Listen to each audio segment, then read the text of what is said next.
Welcome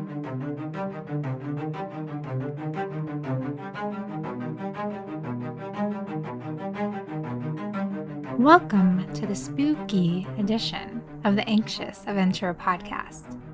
If you missed the last episode, for the month of October, I'm talking to you about the mystical, the haunted, and taking you on adventures to those spooky places. October is one of my most favorite times of year. I love Halloween and anything paranormal. During this time, you can find me watching scary movies, Halloween Wars on the Food Network, and catching up on those cheesy but oh so good haunting shows. I tell ya, I'm a sucker for it all. That's why when I visit a place that's known for the spooky or the mystical, I love to learn all about it and soak it all in.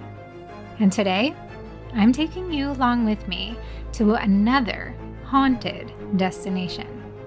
In today's episode, Spooky Edition, we're going on a trip to a beautiful small town in northern New Mexico, here in the United States. It's another place that's near and dear to my heart because soon I'll be moving there. Are you ready? Okay then, pack those bags and depending on where you're listening from in the world, grab your passports because we're about to embark on a spooktacular adventure to the mystical and haunted town of Taos, New Mexico. Taos, allegedly, is one of New Mexico's most haunted small towns. As the smoke from the outdoor fire pits start to drift through the crisp evening air, a deeper and more mysterious beauty lingers here. There's something haunting about Taos, New Mexico during this time of year.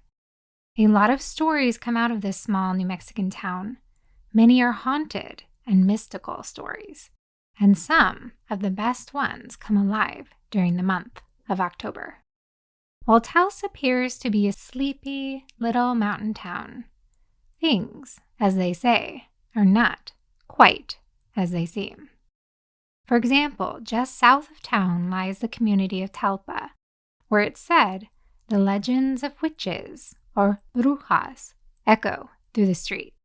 Way back when, locals painted their windows blue so as to keep the witches out, and if you heard the flapping of wings, well, it might not be a bat, but something else flying through the autumn night sky.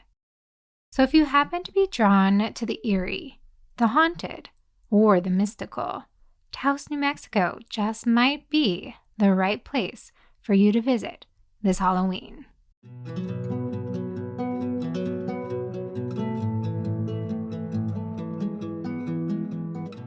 The story of Taos begins and continues to this day with Taos Pueblo. This part of the country has been continuously inhabited for nearly 1,000 years. Taos Pueblo was a center of trade between other Pueblo groups and Plains natives to the north and east before the arrival of the European settlers. When the late 1700s hit, the town of Taos began and continued to grow, spurred on by the construction of a fortified square known today as Taos Plaza. When New Mexico became a U.S. territory in 1850 and a state in 1912, many artists began to settle in the area. It is said they were drawn by the light, colors, the sky, and the native cultural traditions. In 1915, the Taos Society of Artists was founded, and with it came the seeds to grow more than a century of artistic inspiration and expression in Taos. Not only is the artistic community alive and well in Taos, but the frontier spirit continues to this day. It's the vibrant multiculturalism that makes Taos the fascinating and rich place it is today. Taos is a town rich in history. This is true. However, beneath its cultural landmarks lies some spine-tingling, ghostly lore. So who are those ghostly spirits that call Taos home? And where do they reside? From haunted inns to eerie museums, here are some of the most intriguing historical haunts in Taos, where the past seems to linger in the most unsettling of ways. Enter Doc Martens.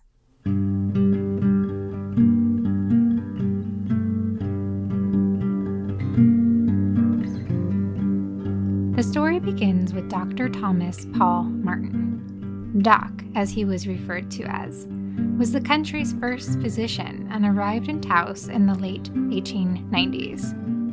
Doc was a caring man and loved by many. He traveled by horse and cart for miles to treat patients in need.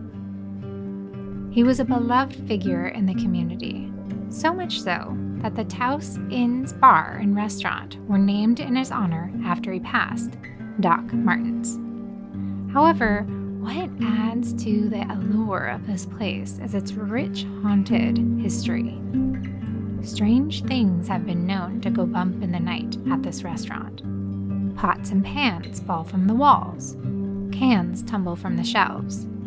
Lights flicker on and off. And a chilling breeze seems to come from nowhere. No one really knows who or what lingers at this historic place. However, Taos Inn's Doc Martens restaurant shares a wall with the former home of one Arthur Manby, a scoundrel and to many locals known as the villain of Taos. Manby's story is a tale of the Old West, of carpetbaggers and henchmen. It's one of changing times and dreams of lavish fortune, of conspiracy, exploitation, and inglorious death. As the legend goes, Manby's story begins at his mysterious death. He was found beheaded in his home. Yes, that very home that shares walls with Doc Martens restaurant and bar. On July 3, 1929, a U.S. Deputy Marshal by the name of Jim Martinez arrived in Taos from Santa Fe to arrest Manby.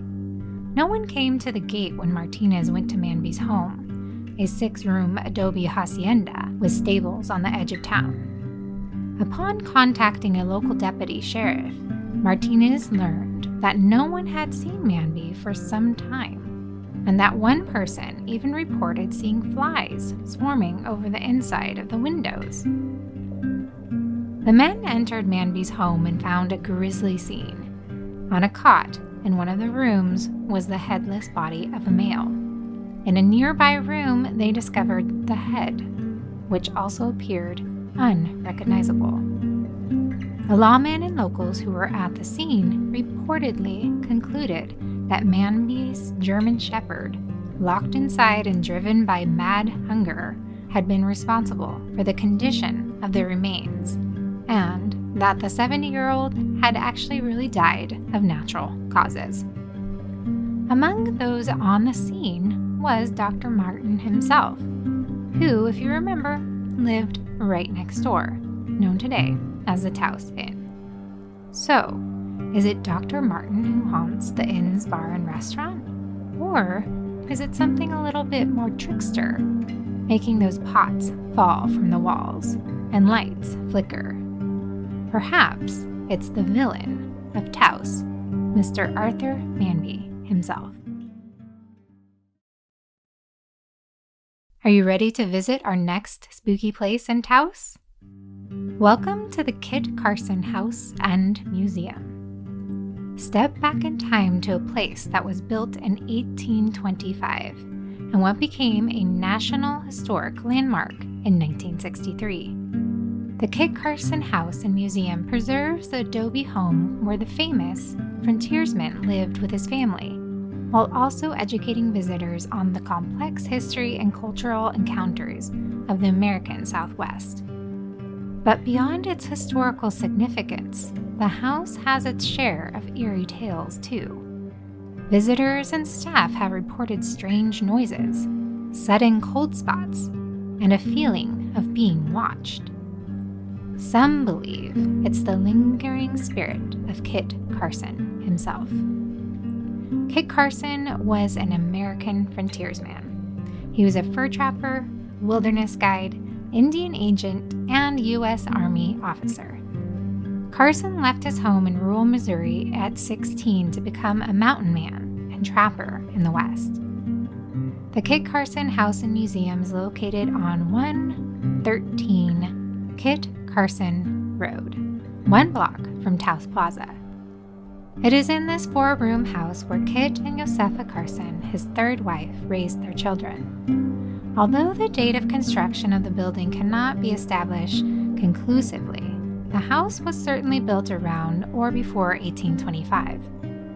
In 1843, Carson purchased it as a wedding present for his bride, and they occupied the house from then until 1867. It's here where people say they have felt the presence of Kit Carson himself, who, based on the video and exhibits in the museum, was actually a very sweet, self-effacing man who was mightily embarrassed by the tales of his exploits. However, the ghost is supposedly a nice guy too, just like Kit Carson himself.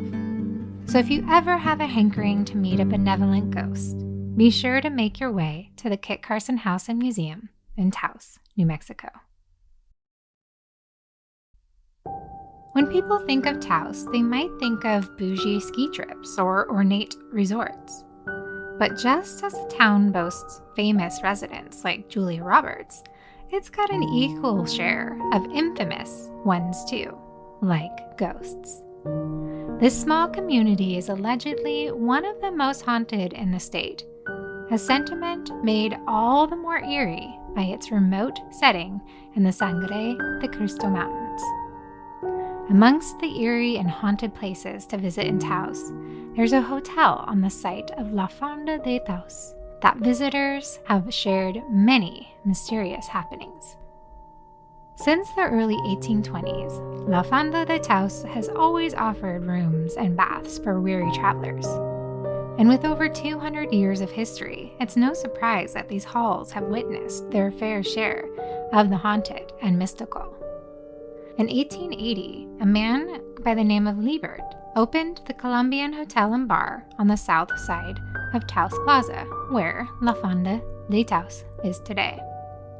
Liebert was a leader in the close-knit community, and the hotel and bar naturally became a gathering place where dances were held in the spacious lobby. Then, in 1900, Robert Puller and his wife purchased the hotel and bar and ran it together.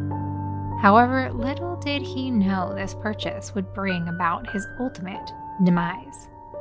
One evening, a disgruntled customer was kicked out of the establishment for being drunk and disorderly. He came back and in that drunken stupor, shot Robert to death in his very own bar. So, is the ghost of Robert Puller haunting the halls and bars at La Fonda? Or maybe it's the ghost of D.H. Lawrence. If you have the means to stay a night or two at the hotel, then you'll have the privilege to see D.H. Lawrence's forbidden art collection, and maybe even get a glimpse of his ghost. One of the most famous ghosts of Taos is Teresina Bent. She was the daughter of the first governor of the newly acquired New Mexican territory and was murdered during one of the uprisings in Taos. Teresina is said to haunt the alley Cantina just north of Taos Plaza. Numerous sightings and incidents have been reported by both employees and guests. The alley Cantina sits in the oldest building in Taos, a structure built in the 16th century by Pueblo Indians. The building initially served as an outpost along the Chihuahua Trail and was later occupied by the Spanish government. In 1846, it became the office of the ill-fated Governor Bent, whose family owned the building for several years. The property became a restaurant in 1944 under the name El Patio, and has continuously operated since then, becoming the Alley Cantina in 1997. As you can see, ghosts are as much a part of the landscape of Taos, New Mexico, as its towering hollyhocks, dusty petunias, mysterious portals, and adobe homes. If you're looking for a haunted and mystical place to visit this Halloween, Taos may just be the place for you. On Thursday, October 31st, from 3 p.m. to 6 p.m., the ghoulish fun will spill out from Taos Plaza over to Terracina Lane, then Juan Largo Lane, and slither its way to the John Donne Shops and Bent Street as their annual Halloween community event returns. It's a time for kids and adults alike to partake in trunks full of treats, carnival games, and the annual costume contest. Not to mention, they're handing out free gift bags full of treats for the first 1,000 kiddies. It's a night not to be missed. So next time you're in northern New Mexico, I encourage you to take a drive to the sleepy little mountain town, where things are never quite what they seem, especially at night. Okay, that's it for this episode of the Anxious Adventurers Spooky Edition. Thank you so much for joining me on this haunted trip to Taos, New Mexico. I hope you enjoyed the spooky tales from this mystical and haunted town. And please come back for my next episode as we travel to our final spooky destination for October. Until next time, ciao, besos. Mwah.